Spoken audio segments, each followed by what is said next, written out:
नमस्कार दोस्तों, मैं सी राजेश कुमार खंडेलवाल। 17 अक्टूबर 2025 को जीएसटीआईएन ने आईएमएस को लेकर कुछ एफएक्यू जारी किए हैं। ये एफएक्यू बहुत इंपॉर्टेंट है क्योंकि ये अक्टूबर 2025 की जो जीएसटीआर 3B फाइल होनी है उस पर एप्लीकेबल है। इसमें दो इंपॉर्टेंट क्वेश्चंस और उनका जो सॉल्यूशन प्रोवाइड किया गया है, इस वीडियो में मैं आपके साथ वो डिस्कस करने वाला हूं। पहला इंपॉर्टेंट क्वेश्चन तो ये है कि वो कौन सा रिकॉर्ड है जहां पहले पेंडिंग का ऑप्शन अवेलेबल नहीं था, परंतु अक्टूबर 2025 से आईएमएस में पेंडिंग का ऑप्शन अवेलेबल होगा। तो जीएसटीआईएन ने कहा है अब क्रेडिट नोट को एक टैक्स पीरियड तक पेंडिंग रखा जा सकता है। अभी तक केवल दो ही ऑप्शन अवेलेबल थे, या तो एक्सेप्ट का या रिजेक्ट का, परंतु अब जीएसटीआईएन ने कहा है जो क्रेडिट नोट है उसे एक टैक्स पीरियड तक पेंडिंग रखा जा सकता है। इसमें इस एफएक्यू के अंदर एक और इंपॉर्टेंट क्वेश्चन है, वो क्वेश्चन नंबर 6 है। बहुत ही इंपॉर्टेंट है और सभी रजिस्टर्ड पर्सन के लिए इंपॉर्टेंट है, और अक्टूबर 2025 से जो जीएसटीआर 3B फाइल होनी है वहीं से ही इसका इंपैक्ट दिखना चालू हो जाएगा। एग्जाम्पल से समझने की कोशिश करते हैं कि क्वेश्चन क्या है, फिर उसका सॉल्यूशन पढ़ेंगे। मान लीजिए मिस्टर एक्स सप्लायर है, उन्होंने मिस्टर वाई को कोई सर्विस प्रोवाइड की। मिस्टर एक्स ने टाइम पे सर्विस प्रोवाइड कर दी, एक्स ने इनवाइस रेज कर दिया, एक्स ने जीएसटीआर 1 में इनवाइस को अपलोड कर दिया, जीएसटीआर 3B में आउटपुट टैक्स की मिस्टर एक्स ने पेमेंट कर दी। जब ये इनवाइस वाई के पास पहुंचा तो वाई ने कहा मैं आपकी सर्विसेज से सेटिस्फाई नहीं हूं, इसलिए मैं इस इनवाइस को एक्सेप्ट नहीं करूंगा और आपको कोई भी पेमेंट नहीं करूंगा। अब एक्स ने तो जीएसटीआर 1 में भी रिपोर्ट कर दिया, 3B में भी टैक्स पे कर दिया। तो यहां पर एक्स क्या करता है, क्योंकि उसकी जो सर्विसेज थी वो डेफिशिएंसी थी उसके अंदर, तो एक्स ने क्रेडिट नोट रेज कर दिया। अब ये क्रेडिट नोट वाई के आईएमएस के डैशबोर्ड पर नजर आएगा। यदि वाई ने इस पर कोई भी एक्शन नहीं लिया तो जैसा कि हमें पता है यदि आईएमएस में जो रिकॉर्ड दिखाए गए हैं उन पर कोई भी एक्शन नहीं लिया जाता है तो वो डीम टू बी एक्सेप्टेड होंगे। अब इस केस में क्योंकि वाई ने तो एक्स का इनवाइस ही बुक नहीं किया था, कोई भी इनपुट टैक्स क्रेडिट नहीं लिया था, तो जैसे ही वो जीएसटीआर 3B फाइल करेगा उसका आईटीसी उस क्रेडिट नोट के रिलेशन में कम हो जाएगा। अब इस केस में वाई क्या करता है, वाई उस क्रेडिट नोट को रिजेक्ट कर देता है। क्यों करता है, क्योंकि उसने इनपुट टैक्स क्रेडिट लिया ही नहीं, तो वो क्रेडिट नोट को क्यों एक्सेप्ट करे। अब इस वजह से एक प्रॉब्लम खड़ी हो जाती है। जब एक्स ने उस इनवाइस के रिलेशन में क्रेडिट नोट रेज किया तो उसकी आउटपुट टैक्स लायबिलिटी कम हो गई।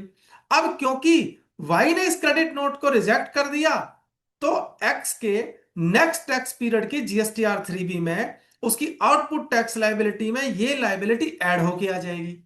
अब एक्स को एक तो पेमेंट नहीं मिली और उसने टैक्स पे किया था, क्रेडिट नोट से कम किया। अब क्योंकि वाई ने क्रेडिट नोट रिजेक्ट कर दिया तो उसकी नेक्स्ट टैक्स पीरियड में जीएसटीआर 3B में उसकी आउटपुट टैक्स लायबिलिटी इंक्रीज हो गई। बड़ी प्रॉब्लम आ रही थी। अब इस प्रॉब्लम को ध्यान में रखते हुए जीएसटीएन ने क्या सॉल्यूशन प्रोवाइड किया है। जीएसटीएन का कहना है कि करंटली अभी ऐसा कोई सिस्टम नहीं है जो ये कह सके कि रिसिपिएंट क्रेडिट नोट को एक्सेप्ट कर ले और आईटीसी भी रिवर्स ना हो।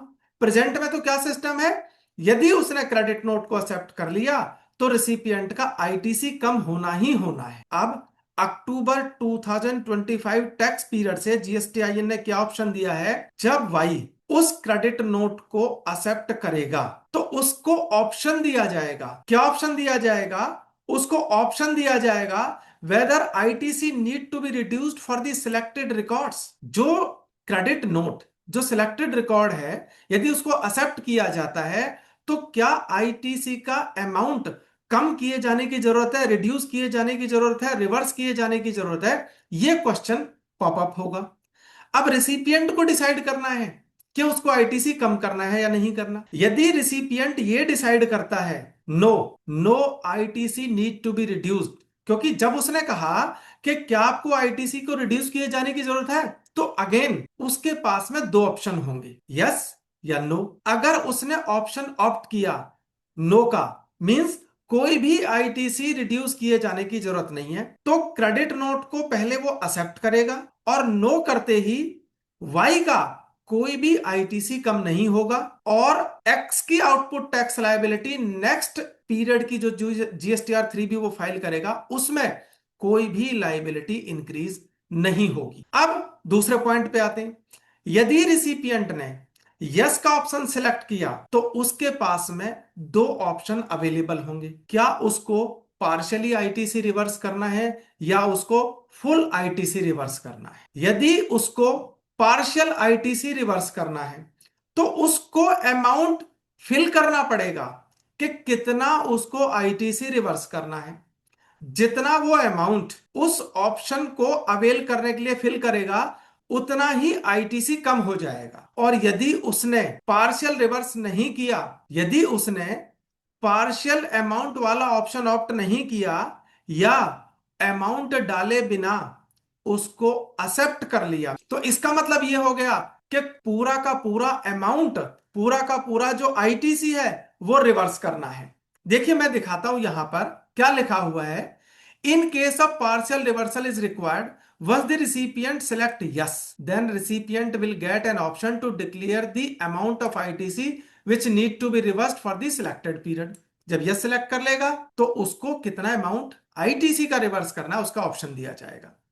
This declaration of value is optional for tax payer. Optional है ये, मींस वो चाहे तो कोई भी अमाउंट नहीं डाले, लेकिन होगा क्या, value should be provided by tax payer in case of partial reversal is required.